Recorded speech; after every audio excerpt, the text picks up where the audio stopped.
Espírito.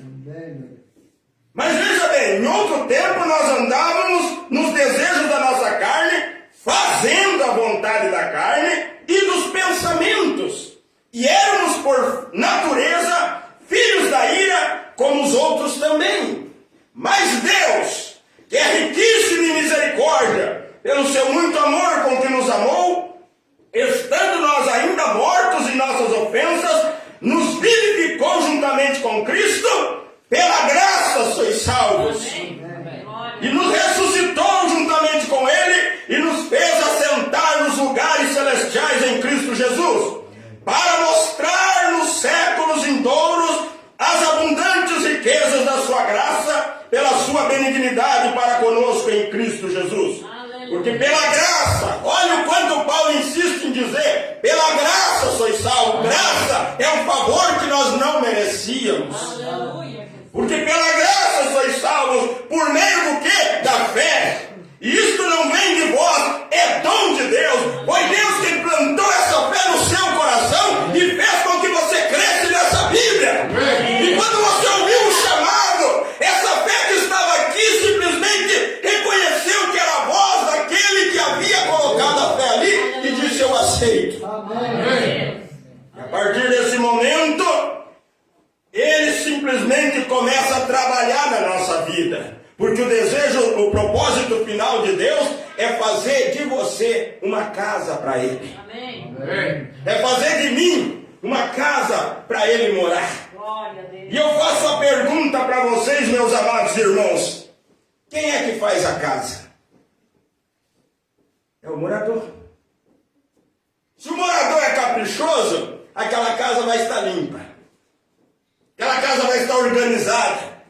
Se o morador é relaxado, desleixado, ele não está nem aí. Está caindo as coisas, mas ele não arruma. Porque quem faz a casa é o morador. Amém. E Deus, Ele é um Deus interessado. Ele quer ver nossa vida em ordem. Ele não quer que nós vivamos uma vida estragada, desarrumada. Ele quer que nós estejamos vivendo uma vida que chame a atenção de quem está de fora. Mesmo sem palavras. Porque eu estava fazendo uma visita com o irmão essa semana e eu dizia para uma família: sabe, você não tem como dirigir seu carro estando do lado de fora. Para você poder dirigir o carro, você precisa entrar dentro do carro. E Deus não tem como dirigir a vida de uma pessoa se Ele não entra dentro do coração. Então Ele precisa entrar dentro do coração para poder dirigir a vida dessa pessoa. Vocês vão entender por que Paulo ele disse assim: já não sou eu mais quem vivo. Porque enquanto Paulo vivia, ele perseguia a igreja. Enquanto Paulo vivia, ele consentiu na morte de Estevão. Mas depois ele disse: já não sou eu mais quem vivo. Ele havia se tornado um prisioneiro de Jesus Cristo. E quando você se torna um prisioneiro de Jesus Cristo, já não é mais a tua vontade que prevalece, é a vontade de Deus. Você é uma pessoa submissa, não ao homem, mas à palavra, à liderança do Espírito Santo. Então, em outro tempo, vamos supor, cada um de nós era como esse copo, sujo. E aqui havia uma lista de pecados. Toda a cobiça, toda a mentira, todo o adultério, todo o furto, tudo aquilo que você fez de errado estava registrado nessa lista. Sujo pelo pecado. Mas um dia você ouviu um chamado e você simplesmente disse: essa voz é familiar. Porque antes de você vir a esse mundo, sendo você um predestinado, você já estava na parte de trás da mente do Eterno. Você é uma parte de Deus. Deus predestinou você antes da fundação do mundo. Por isso você reconheceu a palavra e aceitou essa fé. Deu voltas, quem sabe, perambulou de um lado para o outro, mas um dia você se encontrou. Um dia eu me encontrei. Um dia você ouviu essa voz e essa voz bateu no seu coração. E ao fazer isso, você simplesmente disse: eu aceito Jesus como meu Salvador. Eu me arrependo da vida errada que eu vivi até agora.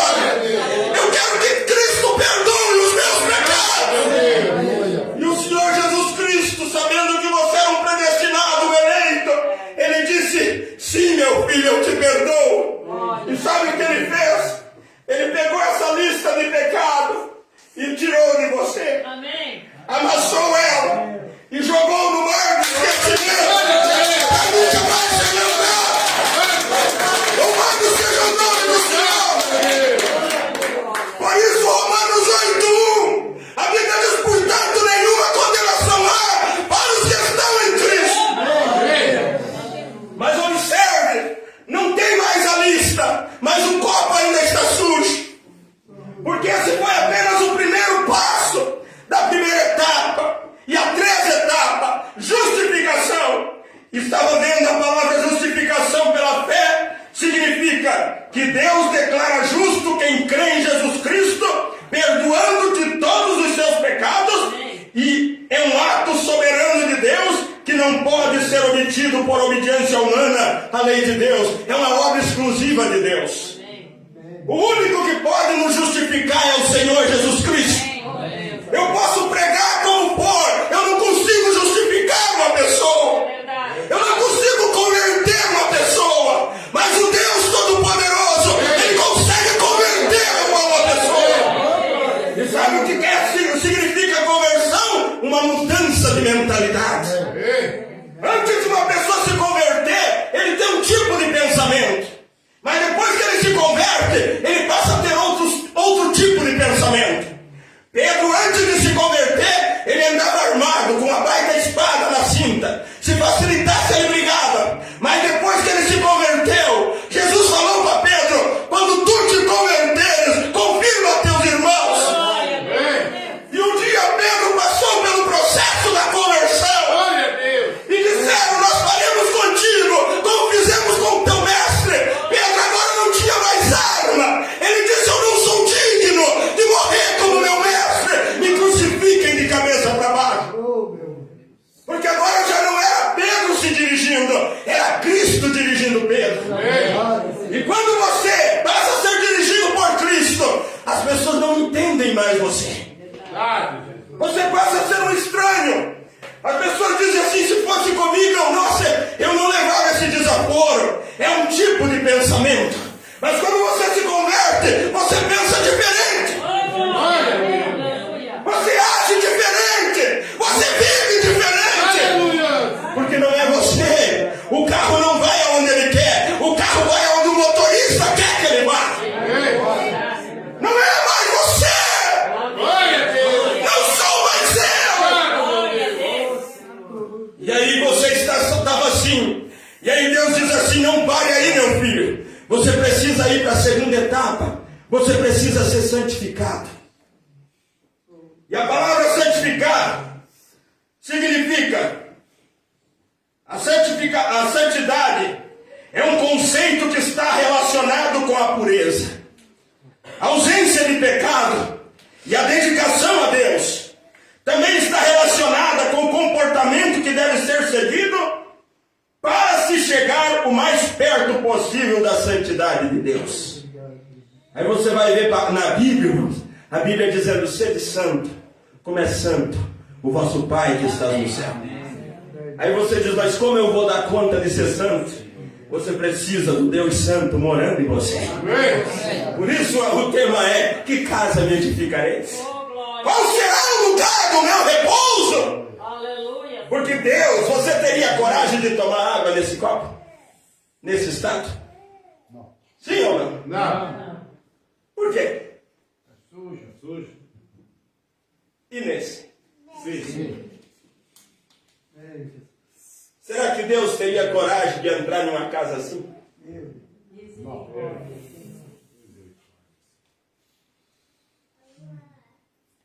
Deus não entra. Aleluia. Deus não habita onde há pecado. Oh, Deus. Porque Ele é santo. Amém. Por isso, primeiro, Ele vai limpar o lugar. Primeiro, Ele vai detetizar o lugar. Matar todo o vírus, toda a bactéria. Aí vamos supor que você saiu da justificação e você está desejando ser uma casa para Deus. Quantos querem ser uma casa para Deus? Amém. Aí você simplesmente passa a ser isso aqui. O copo está limpo agora. Glória a Deus. Mas essa fase, meus amados, é a fase mais perigosa. Porque esse copo está limpo, mas ele está vazio. Esse copo estando limpo e vazio, ele pode ser cheio de qualquer coisa. Ele pode ser cheio de água potável. Ele pode ser cheio de água boa. Mas ele pode ser cheio de veneno também. Porque ele está limpo, mas está vazio. E olha o que a Bíblia diz em São Mateus capítulo 12, verso 43. E quando o espírito imundo tem saído do homem, porque antes de nós passar por esse processo, antes de Cristo nos chamar, nos justificar e nos santificar, havia um espírito imundo que fazia você beber, que fazia você mentir, que fazia você adulterar, que fazia você fazer as coisas que é contra a palavra de Deus.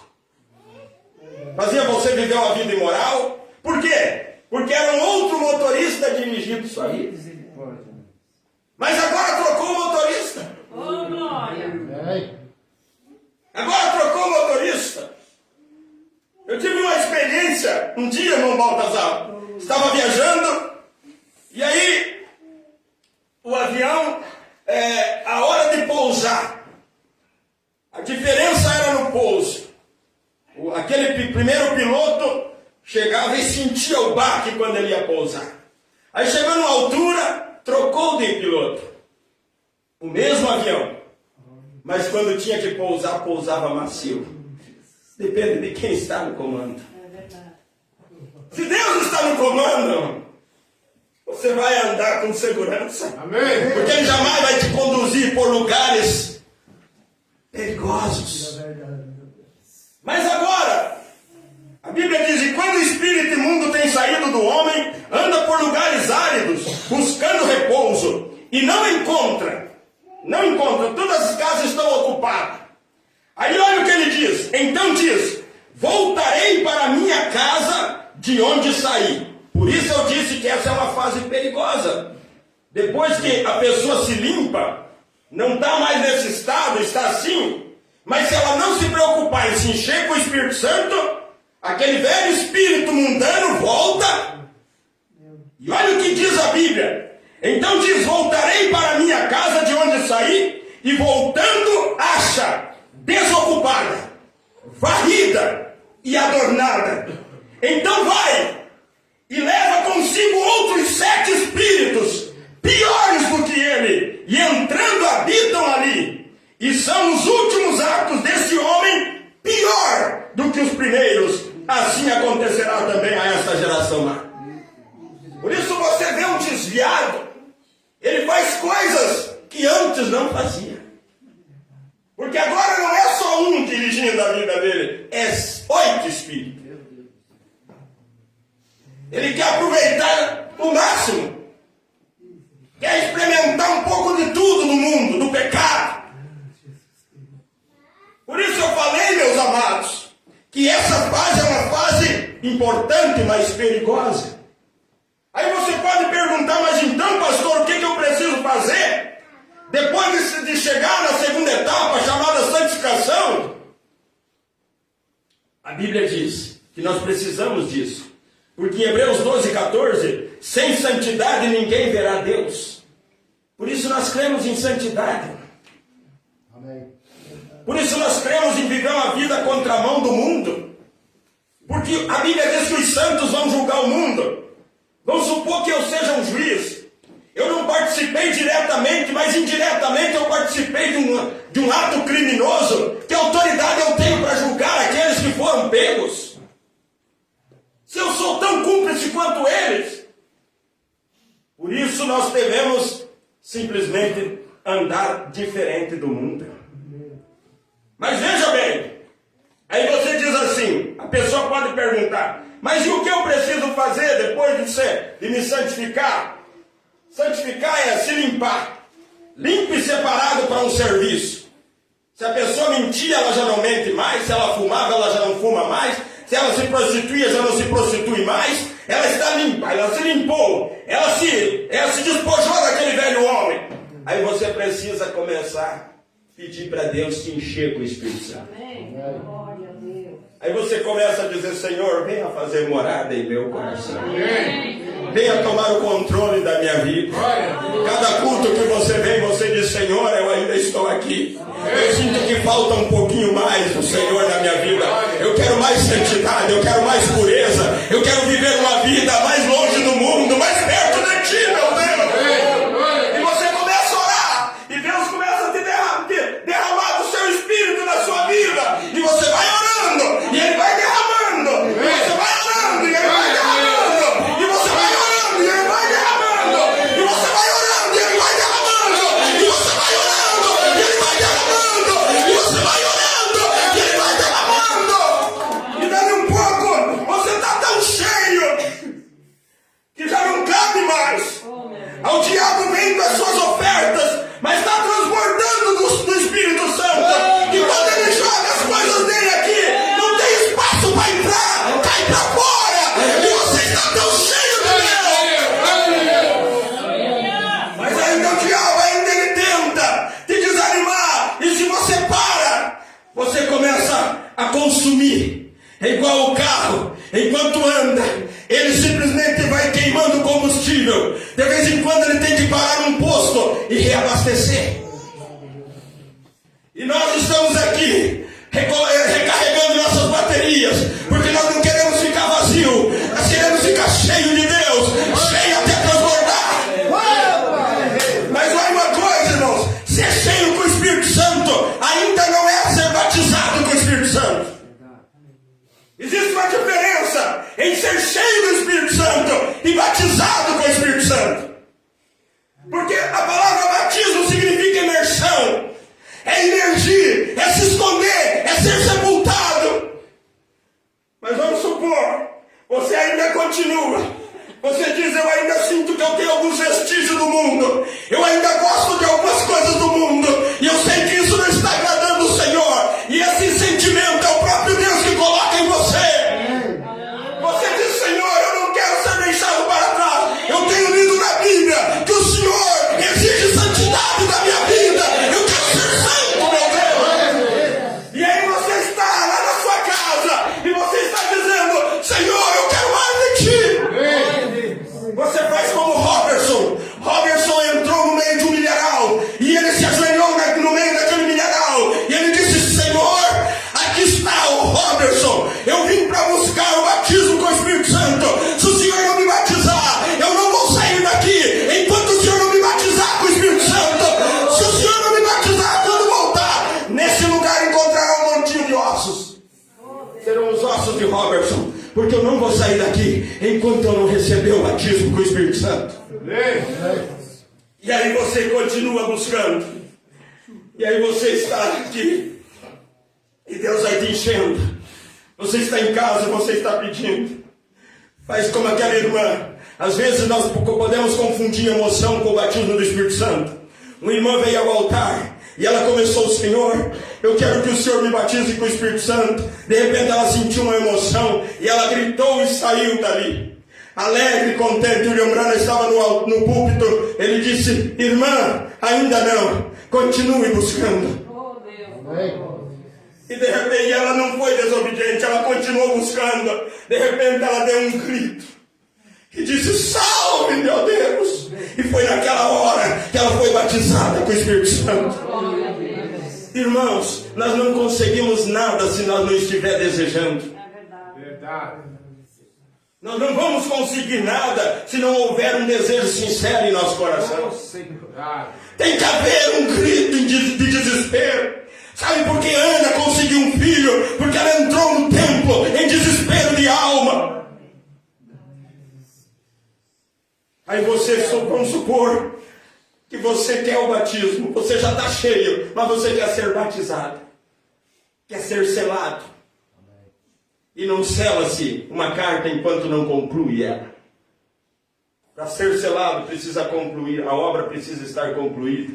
Vamos dizer, para dar o alvará, o habits, vamos dizer isso, é isso, né?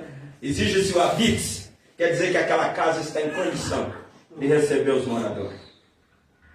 Mas se ali vem o inspetor, o fiscal, e faz uma vistoria e vê que aquela casa não está em condição de abrigar as pessoas, então eles não aprovam. Quando não tiver em condição, não recebe o habites. O Espírito Santo, ele vem e faz o quê? Uma inspeção. Ah, meu filho, ainda ele está em processo, mas ainda não está pronto. E você continua. Você continua. Daí aqui é Cristo e você se marca a página aqui. Aí você diz, eu quero ser batizado com o Espírito Santo. E você entra em Deus. E Ele te sela. Agora o mundo não te vê mais. Por isso você não se preocupa mais com o que o mundo vai pensar ou dizer de você. O mundo não está mais te vendo. Aí na rua daquela cidade, vamos dizer na rua de Irani, ali vai uma santa de Deus. Cristo caminhando através daquela irmã. Amém. Cristo caminhando através daquele irmão. Cristo trabalhando na mecânica. Cristo indo no supermercado. Cristo fazendo isso. Cristo negociando. Cristo fazendo aquilo. Não tem mais. As pessoas simplesmente dizem, elas começam a te olhar com uma certa admiração. Porque elas não conseguem ver uma pessoa natural. É uma pessoa sobrenatural. Porque ter Cristo na vida, você passa a ser sobrenatural. Você passa a ser estranho. Eu estou concluindo.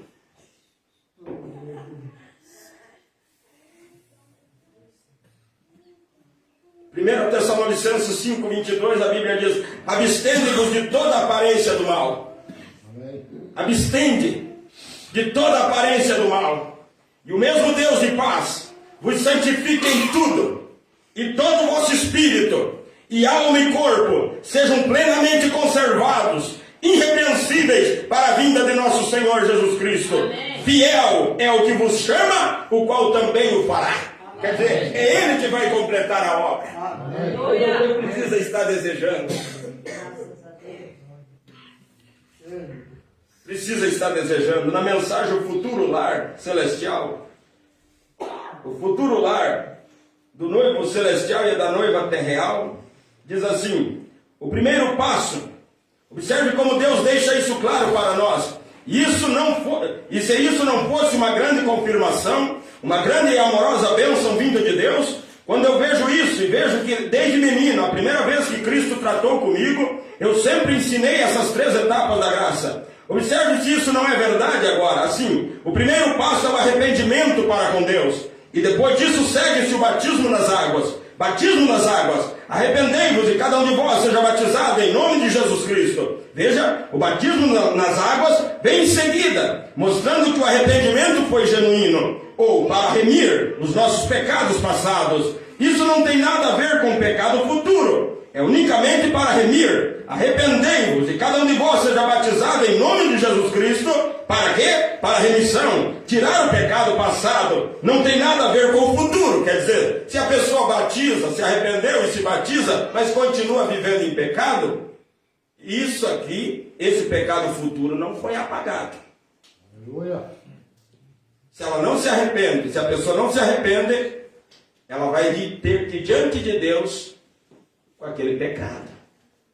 Então, simplesmente seu pecado foi eliminado. O que você fez? Você não pode se arrepender pelo que Adão fez. Você nunca fez aquilo. Adão fez. Você só obtém o perdão por aquilo que você fez. A velha natureza ainda está ali. Aí que está, irmão. Não é porque a pessoa batizou que aquela natureza pecaminosa desapareceu. Ainda está ali. A lista de pecado não está, mas o copo ainda está sujo. Precisa passar por esse processo. E como? Buscando, ouvindo a palavra. Amém. Perguntando, tirando dúvida, orando. Conta-se de um sábio, um sábio apareceu numa aldeia e havia um cesto. E ali tinha um índio. Ele dizia, olha, não adianta, eu não vou mais ler a Bíblia, porque toda vez que eu leio a Bíblia e não gravo nada. Aí o sábio disse assim, faz o seguinte, pega esse cesto, quantos lembram dos cestos feitos de taquara? O cesto feito de taquara. Aí aquele sábio disse, faz o seguinte, pega esse cesto e desça até o riacho e enche de água para mim. Aí o índio foi lá, encheu, mas vai parar água dentro de um cesto daquele? Não tem jeito. Ele foi, nem tinha saído do rio, já estava vazio o cesto. E voltou ali, e o sábio disse, vai lá novamente. E ele foi, e a mesma coisa, volta lá, enche o cesto d'água. Voltou. Aí chegou um momento que ele se aborreceu e disse, olha, sabe uma coisa? Não adianta de nada, não para a água dentro desse cesto. Mas o sábio disse assim, mas o senhor percebeu que toda vez que a água passou por ele, limpou o cesto? Não parou a água aí, mas foi limpando. Estava cheio de cocô de galinha, agora já não tem mais. À medida que a água passava pelo cesto, ia limpando. Talvez você leia a Bíblia e não grava nada, mas quando a palavra vai entrando, ela vai limpando, ela vai tirando tudo aquilo que não serve. Ela vai limpando, e de repente você está limpo. Aleluia! Louvado seja o nome do Senhor. E eu digo uma coisa aqui nesta noite, não desista de buscar a Deus. Chegará uma hora que você sentirá algo tremendo tomando conta da sua vida. E você já vai perceber, mas eu era desse jeito ontem, hoje eu estou tão leve, eu já não tenho mais desejo daquelas coisas erradas. Uma obra começou há um tempo atrás, mas Deus está concluindo. Aquele que em vós começou esta boa obra, a aperfeiçoará. Apenas dê lugar para Deus. Diga com sinceridade, Senhor, eu não dou conta, eu ainda gosto de certas coisas, eu sei que isso é contra a tua palavra, mas eu sei que o Senhor vai me ajudar, eu sei que o Senhor vai me ajudar, eu sei que o Senhor vai me ajudar. Limpa-me, Senhor, limpa minha alma, limpa minha mente, meu Deus. Você está no lugar certo, na direção certa, buscando força na pessoa certa. Chegará o momento, olha, e lembrando, tinha uma natureza que podia brigar com a serra circular, mas um dia ele disse, desde que eu fiz uma viagem até o Calvário, eu nunca mais